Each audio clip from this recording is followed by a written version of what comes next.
Welcome back to our channel info 366. இன்னைக்கு என்ன இன்ஃபர்மேஷனோட நான் உங்களை வந்து சந்திக்கிறேன் அப்படின்னா, இப்போ ரீசெண்டாக ஈரான் வந்து அமெரிக்க விமானத்தை வந்து தாக்குனாங்கல்ல, அதனால அமெரிக்கா வந்து எந்த அளவுக்கு லாஸ் ஆயிருக்கு, அமெரிக்காவை பார்த்து ஈரான் பயந்து போனதா சொல்றாங்க.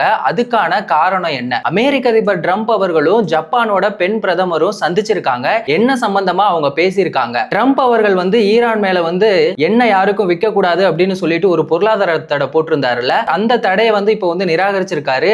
இதுக்கு ஈரான் சைடுல இருந்து என்ன சொல்றாங்க, இது எல்லாத்த பத்தியும் தான் இந்த வீடியோல ரொம்ப டீடைலா பேச போறோம். சோ வீடியோவை ஸ்கிப் பண்ணாம ஃபுல்லா பாருங்க.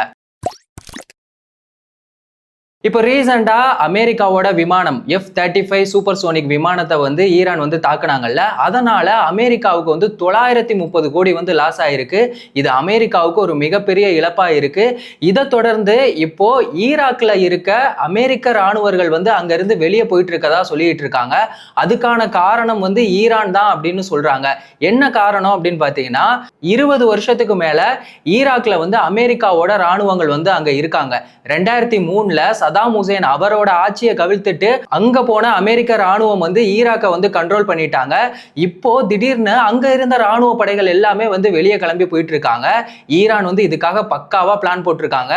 ஈராக்ல இருக்க சில குழுக்களை வந்து அமெரிக்காவுக்கு எதிராக தாக்குதல் நடத்துற மாதிரி சொல்லி, இதனால அமெரிக்க ராணுவ படைகள் வந்து ரொம்ப பயந்து போய் இப்போ மூட்டை முடிச்ச கட்டி அங்க இருந்து வெளியே போயிருக்காங்க. இதுக்கு சோசியல் மீடியால என்ன சொல்றாங்க அப்படின்னா, அமெரிக்கா தான் இங்க வந்து நம்பர் 1 அப்படி இப்படின்லாம் சொல்லிட்டு இருக்கீங்க, ஆனா ஒரு சின்ன நாடு உங்க எல்லாரையும் வந்து அலற விட்டுக்கிட்டு இருக்கான் அப்படின்னு சொல்லி விமர்சனம் பண்ணிட்டு இருக்காங்க. அதை தொடர்ந்து இப்போ ட்ரம்ப் அவர்கள் வந்து ஜப்பானோட பெண் பிரதமர் அவங்கள வந்து மீட் பண்ணிருக்காங்க வெள்ளை மாளிகையில. அப்போ நிருபர் ஒருத்தர் வந்து ஒரு கேள்வி கேட்கிறாரு, நீங்க வந்து ஈரான் மேல அட்டாக் பண்ண போறீங்க அப்படின்னு சொல்லி ஏன் கேட்கல அப்படின்னு சொல்லி கேட்டதுக்கு ட்ரம்ப் அவர்கள் வந்து, நீங்க வந்து எங்களோட பேரல் துறைமுகத்தை வந்து தாக்குனீங்களே, அப்ப வந்து என்கிட்ட சொல்லிட்டா நீங்க தாக்குனீங்க அப்படின்னு சொல்லி கேட்டிருக்காங்க. இந்த சம்பவத்தை பத்தி நம்ம லைட்டா தெரிஞ்சுக்கலாம். 1941ல அமெரிக்காவோட பேரல் துறைமுகத்தை வந்து தாக்கியிருக்காங்க ஜப்பான். என்ன காரணம் அப்படின்னா, அங்க ஜப்பான் வந்து சீனா போன்ற மற்ற நாடுகளை வந்து ஆக்கிரமிப்பு செஞ்சிருந்தாங்க. அந்த டைம்ல அமெரிக்கா வந்து ஜப்பானுக்கு இந்த எண்ணெய் பொருட்கள், இரும்பு சம்பந்தமான பொருட்களை வந்து ஏற்றுமதி பண்ணக்கூடாது அப்படின்னு சொல்லி ஸ்டாப் பண்ணிட்டாங்க.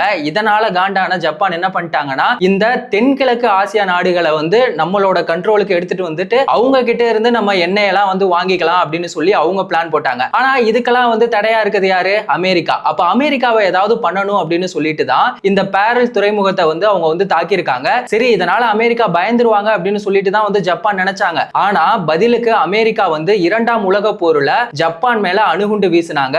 அந்த சம்பவத்தை தான் வந்து இப்ப ட்ரம்ப் அவர்கள் வந்து கேள்வி கேட்டிருக்காங்க. இவங்க 2 பேரும் அந்த வெள்ளை மாளிகையில வந்து சந்திச்சாங்கல்ல, சரி இவ்வளவு தூரம் அவங்க பேசியிருக்காங்க, சரி 2 பேருக்குள்ள ஏதாவது சண்டை வரும் அப்படின்னு சொல்லி பார்த்தா 3.73 லட்சத்துக்கு ஒரு அக்ரிமெண்ட் ஒன்னு சைன் பண்ணிருக்காங்க, அணு ஆலை ஒப்பந்தம் சம்பந்தப்பட்டதா. இந்த சந்திப்பு முடிஞ்சதுக்கு அப்புறமா நாங்க 2 பேரும் வந்து எங்களுக்குள்ள எந்த ஒரு பிரச்சனையுமே இல்ல, நாங்க வந்து நண்பர்கள் தான் அப்படின்னு சொல்லிட்டு கை கொடுத்துட்டுலாம் வந்து போயிருக்காங்க.